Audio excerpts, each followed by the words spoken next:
اس کے بعد کہہ رہے ہیں قیام یعنی کھڑا ہونا۔ تکبیرۃ الاحرام کہنے کے موقع پر قیام اور رکوع سے پہلے والا قیام متصل با رکن ہے، لیکن الحمدللہ اور سورہ پڑھنے کے موقع پر قیام اور رکوع کے بعد قیام رکن نہیں ہے۔ جیسے اگر کوئی شخص بھول چوک کی وجہ سے ترک کر دے تو اس کی نماز صحیح ہے۔ پہلے قیام کرنا، ٹھیک ہے، جب تکبیرۃ الاحرام کہتے ہیں تو اس کے بعد قیام کرتے ہیں اور پھر اپنا قرات شروع کرتے ہیں، ٹھیک ہے۔ اور دوسرا جو ہے قیام متصل با رکوع، یعنی جب آپ لوگ تکبیرۃ الاحرام رکوع میں جاتے ہیں اس کے بعد کھڑے ہوتے ہیں، ٹھیک ہے، اس کے بعد آپ لوگ پھر دیکھیں جیسے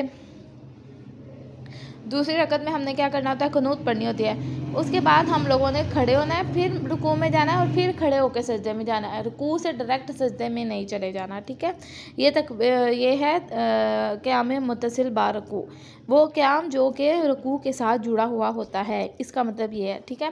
پھر کہہ رہے ہیں تکبیرۃ الاحرام کہنے سے پہلے اس کے بعد تھوڑی دیر کے لیے کھڑا ہونا واجب ہے تاکہ یقین ہو جائے کہ تکبیر قیام کی حالت میں کہی گئی ہے، ٹھیک ہے۔ اگر کوئی شخص رکوع کرنا بھول جائے اور حمد و سورہ کے بعد بیٹھ جائے اور پھر اسے یاد آئے کہ رکوع نہیں کیا تو ضروری ہے کہ کھڑا ہو جائے اور رکوع میں جائے، لیکن اگر سیدھا کھڑا ہوئے بغیر جھکے ہونے کی حالت میں رکوع کرے تو چونکہ وہ قیام متصل با رکوع بجا نہیں لایا، اس کے لیے اس کا یہ رکوع کفایت نہیں کرتا، ٹھیک ہے، کیونکہ قیام متصل با رکوع کیا ہے، رکن ہے، اور رکن کے طور پر کرنا ہے، اگر آپ نہیں کریں گے تو آپ کی نماز باطل ہو جائے گی۔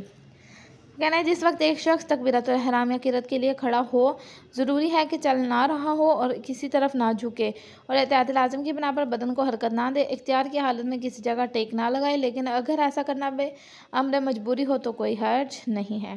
پھر اگر قیام کی حالت میں کوئی شخص بھولے سے چل پڑے یا کسی طرف جھک جائے یا کسی جگہ ٹیک لگا لے تو بھی کوئی حرج نہیں ہے، اگر بھول کر لگا رہا ہے، لیکن اگر جان بوجھ کر لگائے گا تو اس کی نماز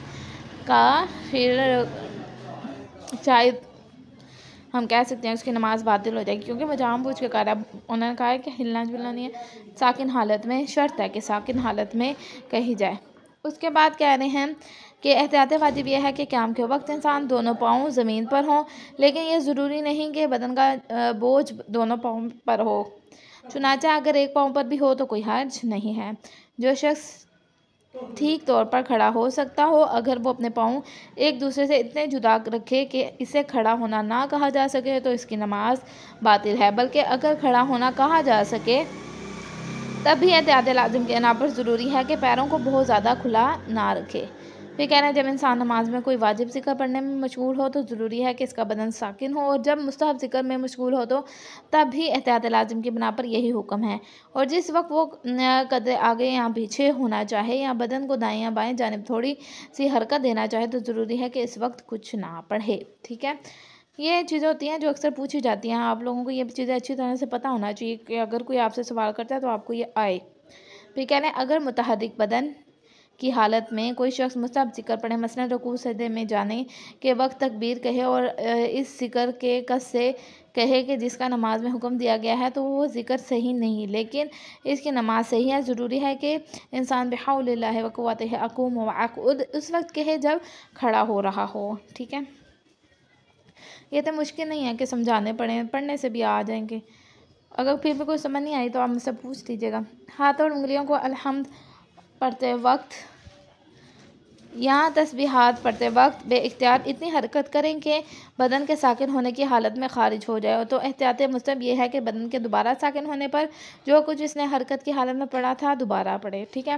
نماز کے دوران اگر کوئی شخص کھڑے ہونے کے قابل نہ رہے تو ضروری ہے کہ بیٹھ جائے، اور اگر بیٹھ نہ سکے تو ضروری ہے لیٹ جائے، لیکن جب تک اس کے بدن کو سکون حاصل نہ ہو ضروری ہے کہ کوئی واجب ذکر نہ پڑھے۔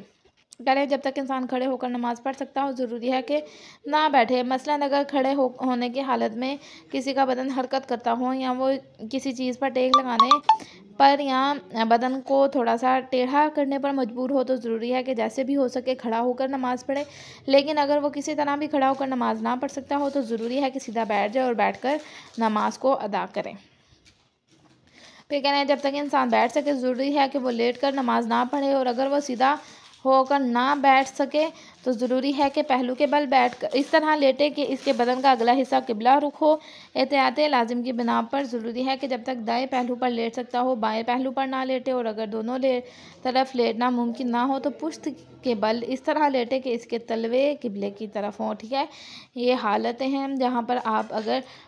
نماز بیٹھ کر نہیں پڑھ سکتے، اگر لیٹ کر پڑھ سکتے ہیں تو پھر کس طرح سے پڑھنی ضروری ہے۔ جو شخص بیٹھ کر نماز پڑھ رہا ہو اگر الحمد اور سورہ پڑھنے کے بعد کھڑا ہو سکے اور رکوع کھڑا ہو کر بجا لا سکے تو ضروری ہے کھڑا ہو جائے اور قیام کی حالت میں رکوع میں جائے، اور اگر ایسا نہ کر سکے تو ضروری ہے کہ رکوع میں بھی بیٹھ کر بجا لائے۔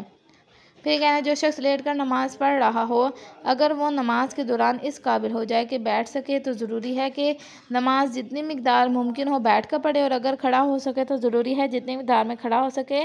ہو کر پڑھ سکے کھڑا ہو کے پڑھے، لیکن جب تک اس کے بدن کو سکون حاصل نہ ہو جائے ضروری ہے کہ کوئی واجب ذکر نہ پڑھے۔ ہاں اگر جانتا ہو کہ کچھ دیر کھڑا ہو پائے گا تو ضروری ہے کہ قیام متصل برکوع کے لیے کھڑا ہو۔ یہ دیکھیں قیام متصل برکوع ہمارے لیے اتنا وہ ضروری ہے کہ انہوں نے کہا کہ اگر اس کے لیے کھڑا ہو سکتا ہے تو ضروری ہے کہ پھر قیام متصل برکوع کے لیے کھڑا ہو جائے۔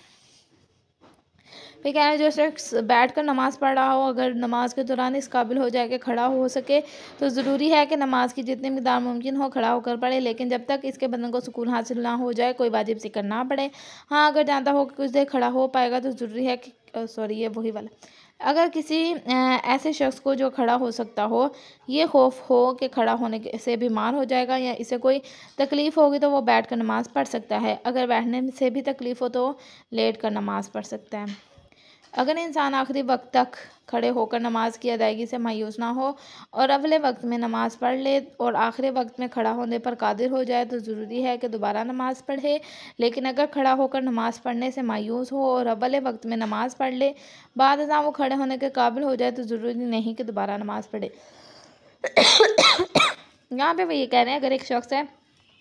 اسے یہ پتا تھا کہ شاید اگر وہ دیر کرے گا تو وہ پھر کھڑے ہو کر نماز پڑھ سکتا ہے تو پھر وہ اول وقت نماز نہیں پڑھے گا، وہ بعد میں ہی پڑھے گا، لیکن اگر وہ اول وقت میں نماز پڑھ لیتا ہے تو اسے دوبارہ نماز پڑھنی ہوگی۔ لیکن اگر وہ کہہ رہے ہیں پہلے سے ہی وہ مایوس تھا کہ میں نہیں پڑھ سکتا اور پھر کیا کرے بعد میں وہ پڑھ بھی سکتا ہو تو ضروری نہیں ہے کہ وہ دوبارہ نماز پڑھے۔ پھر کہنا ہے مستحب ہے کہ قیام کی حالت میں جسم سیدھا رکھیں، کندھوں کو نیچے کی طرف ڈھیلا چھوڑ دیں، ہاتھوں کو رانوں پر رکھیں، انگلیوں کو باہم ملا کر رکھیں، نگاہ سجدے کی جگہ پر مرکوز رکھیں، بدن کو جان بوجھ کر پاؤں پر یکساں ڈالیں، خشوع و خضوع کے ساتھ کھڑا ہو، پاؤں آگے پیچھے نہ رکھے، اور اگر مرد ہو تو پاؤں کے درمیان 3 پھیلی ہوئی انگلیوں سے لے کر 1 بارش کا فاصلہ رکھے، اور عورت ہو تو دونوں پاؤں کو